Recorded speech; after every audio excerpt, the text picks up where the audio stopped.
السلام علیکم ورحمۃ اللہ وبرکاتہ نحمدہ ونصلی علی رسولہ الکریم والمہدی الموعود علیہ الصلاۃ والتسلیم اما بعد فقد قال اللہ تبارک وتعالی فی القرآن الحکیم والفرقان العظیم فاعوذ باللہ من الشیطان الرجیم بسم اللہ الرحمن الرحیم قال اللہ تعالی انما المؤمنون الذین اذا ذکر اللہ وجلت قلوبہم صدق اللہ العلی العظیم۔ شروع اللہ کے نام سے جو بڑا مہربان اور نہایت رحم کرنے والا ہے، اور وہی تمام کائنات کا پالنہار ہے، اور وہی ہے جس کے دست قدرت میں عزت اور ذلت ہے، اور وہی جس کو چاہے یہ نعمتیں عطا کرتا ہے۔ عزیزان محترم، آج کا مختصر سا موضوع مومن اور اس کا کردار کیا اور کیسے ہونا چاہیے مختصر پیش کرنے کی بندہ حقیر کوشش کر رہا ہے۔ اللہ قبول فرمائے اور ہر گوئی کی توفیق عطا فرمائے۔ اللہ تبارک و تعالیٰ اپنے کلام میں مومن کی پہچان کیا ہے، مومن کی علامات اور اس کا کردار کیسا ہو ارشاد فرماتا ہے۔ اور مومن تو وہی ہے کہ جب ان کے سامنے اللہ کا ذکر کیا جاتا ہے تو ان کے دل خوف خدا سے کانپ اٹھتے ہیں، اور جب ان پر اللہ کی آیتیں پڑھ کر سنائی جاتی ہیں تو وہ ان کے ایمان کو اور بڑھا دیتی ہیں، یعنی ان کے ایمان میں مزید اضافہ ہوتا ہے، اور وہ اپنے پروردگار پر بھروسہ کرتے ہیں، اور وہ نماز قائم کرتے ہیں، اور اس سے یعنی جو کچھ انہیں اللہ نے عطا کیا ہے اس سے اللہ کی راہ میں خرچ کرتے ہیں۔ یہی لوگ سچے مومن ہیں، ان کے لیے ان کے پروردگار کے پاس بڑے درجے ہیں، اور اس مومن کے لیے مغفرت، بخشش اور باعزت روزی ہے۔ یہ ایک سچے مومن کی بات ہو رہی ہے، اس کے صفات کو بیان کر رہے ہیں۔ اسی آیت کے تحت میرے آقا مہدی موعود علیہ السلام نے فرمایا کہ ایمان گھٹتا بھی ہے اور بڑھتا بھی ہے۔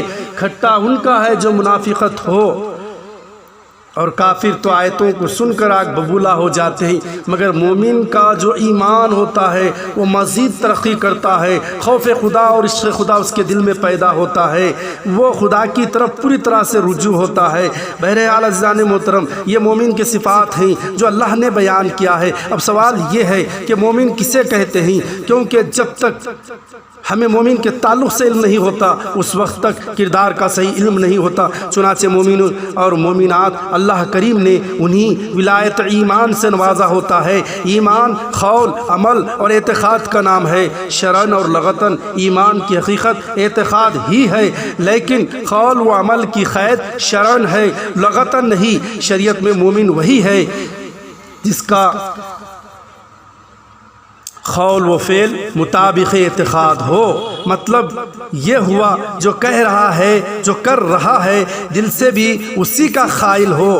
قرآنی آیت کے بعد حدیث پاک کو ملاحظہ فرمائیں، حضور اکرم صلی اللہ علیہ وسلم فرماتے ہیں کہ مومن وہ ہے جسے لوگ اپنی جانوں اور مالوں کا امین سمجھے۔ مومن وہ ہے جس کی زیادتیوں سے پڑوسی محفوظ ہو۔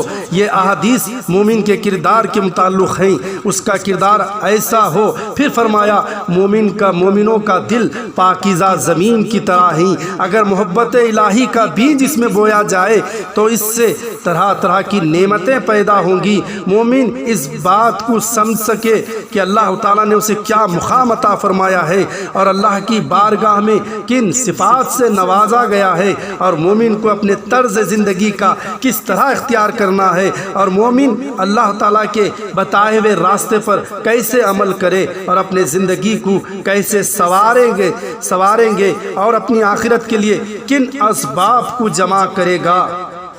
اور اس وقت تک انسان کو یہ سمجھ نہیں ہوتی کہ اللہ تعالیٰ نے بندہ مومن کو کیا مقام عطا کیا ہے، اسے اپنے مقام و مرتبے کا کیا ہے، میں دراصل کن بلندیوں پر فائز ہوں، میرا معیار کیا ہے۔ اس وقت تک وہ نہ تو معیاری عمل کر سکتا ہے، نہ معیاری گفتگو کر سکتے ہیں، اور نہ زمانے میں بہترین کردار ادا کر سکتے ہیں۔ اور اللہ تعالیٰ فرماتا ہے، ترجمہ سماعت فرمائے، بے شک ایمان لانے کے بعد مومن اچھے عمل کرے وہ ساری مخلوق سے بہتر ہیں۔ ایک مرتبہ کا واقعہ ہے، نبی کریم صاحب لولاک صلی اللہ علیہ وسلم بیت اللہ تشریف لے گئے، تو بیت اللہ کے سامنے کھڑے ہوئے ہیں، بیت اللہ جو اللہ کا گھر ہے، وہ گھر جسے پہلے اہل فرشتوں نے بنایا، وہ گھر جسے آدم علیہ السلام نے بنایا، وہ گھر جس کی تعمیر حضرت ابراہیم علیہ السلام نے کی، حضرت اسماعیل ذبیح اللہ نے فرمائی، وہ گھر جس کو میرے آقا نبی پاک صلی اللہ علیہ وسلم نے قبلہ بنایا، اسے دیر تک بیٹھ کر دیکھا کرتے تھے۔ اور ذرا سمجھ ہے نادان اپنے آپ کو کہ اتنا بلند مقام بھی کسی کو ملتا ہے۔ حضور اکرم صلی اللہ علیہ وسلم کعبے کو دیکھ کر فرماتے ہیں، اے کعبے تیری بڑی شان ہے، بڑا مقام ہے، پر بندہ مومن کی عزت اللہ کی نظر میں کعبے سے بھی زیادہ ہے۔ اللہ اکبر، اللہ اکبر۔ آئیے تھوڑی عارفین کی بھی گفتگو سن لیجئے۔ مومن اس کا دل کیا ہے، اس کی صفات کیا ہیں۔ حضرت عیسیٰ علیہ السلام فرمایا مومن کے دل میں دنیا اور آخرت کی محبت جمع نہیں ہو سکتی، جس طرح ایک برتن میں پانی اور آگ جمع نہیں ہو سکتے۔ پھر ایک اور ایک حدیث کو سماعت فرمائیے۔ حضرت ابن عمر سے روایت ہے، انہوں نے دریافت کیا، یا رسول اللہ صلی اللہ علیہ وسلم، اللہ کہاں ہے، زمین میں یا آسمان میں؟ فرمایا مومن بندوں کے دلوں میں ہے۔ اللہ اکبر۔ پھر آئیے حدیث قدسی کو سماعت فرمائے۔ یا اللہ تعالیٰ کا ارشاد ہے، یعنی میں اپنے آسمان اور اپنی زمین میں نہیں سما سکتا، لیکن مومن بندے کے دل میں سما جاتا ہوں، لیکن مومن بندے کے دل میں سما جاتا ہوں۔ آئیے حضرت عارف باللہ رومی علیہ رحمہ فرماتے ہیں، دل بدست آور کے حج اکبر است، از ہزار کعبہ ایک دل بہتر است، کعبہ بنیاد خلیل آزار است، دل نظر گاہ جلیل اکبر است۔ ترجمہ سماعت فرمائے، اہل دل کے دل کو ہاتھ میں لاؤ، یعنی انہیں راضی رکھو، یہی حج اکبر ہے۔ اس لیے ہزار کعبے سے ایک دل افضل ہے، کیونکہ اس کعبے کی بنیاد تو حضرت ابراہیم علیہ السلام نے رکھی، لیکن دل اللہ تعالیٰ کے نگاہ کرم کا مرکز ہے۔ حضرت ذوالنون مصری علیہ رحمہ فرماتے ہیں، جب تک اللہ پاک، اور یہ بات کو یاد رکھ لیجئے، جب انسانوں کے اندر منافقت پا جائے، جب اپنے بزرگان دین سے وہ بدظن ہو جائے، تو وہ کب ہوتا ہے، یہ علامتیں کب پائی جاتی ہیں؟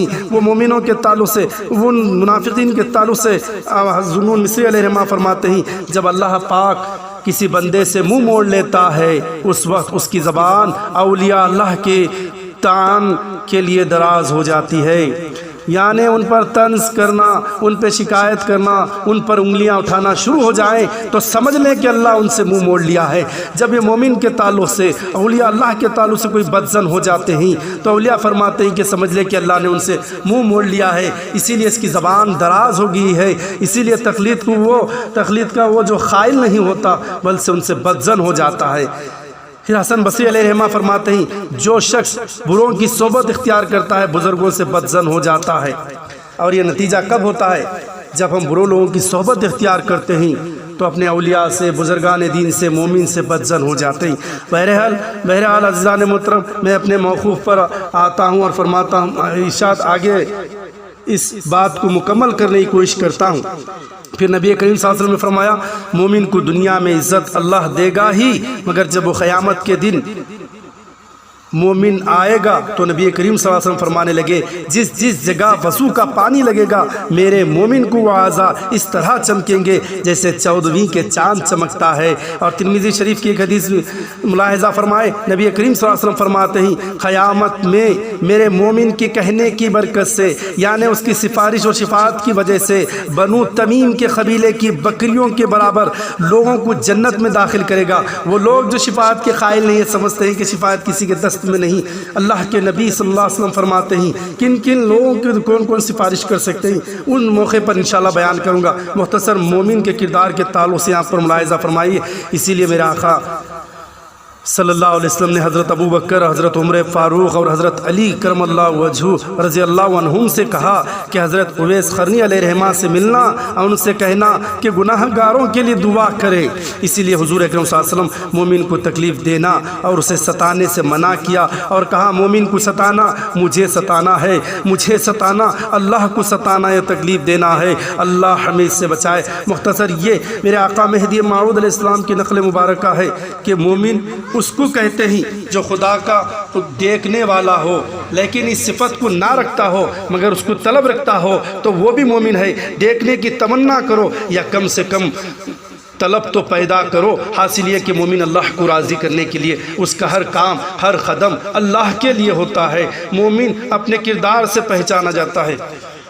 مومن کبھی کسی کا دل آزاری نہیں کرتا، مومن کبھی جھوٹ نہیں بولتا، مومن کبھی کسی کی غیبت نہیں کرتا، مومن ہمیشہ اللہ سے ڈرتا ہے، مومن ہر ایک سے حسن و سلوک سے پیش آتا ہے، مومن بچوں پر شفقت اور بڑوں کا ادب کرتا ہے، مومن کسی کو دھوکہ نہیں دیتا، مومن کا ہر کام، ہر قول، ہر فعل صرف اللہ کی رضا کے لیے ہوتا ہے، اس کی دوستی اللہ کے لیے ہوتی ہے، مومن کی دشمنی اللہ کے لیے ہوتی ہے، وہ جیتا ہی اللہ کے لیے ہے۔ ویسے تو قرآن شریف و حدیث مبارکہ میں کئی صفات بیان کیے گئے ہیں جو مومن کے کردار و اخلاق کو پیش کیا گیا ہے۔ وقت کا تقاضا بھی یہی ہے کہ ہم اپنے اخلاق و کردار کو درست کریں اور ایسے مومنین کی صحبت میں رکھنے کی اپنے آپ کو کوشش کریں۔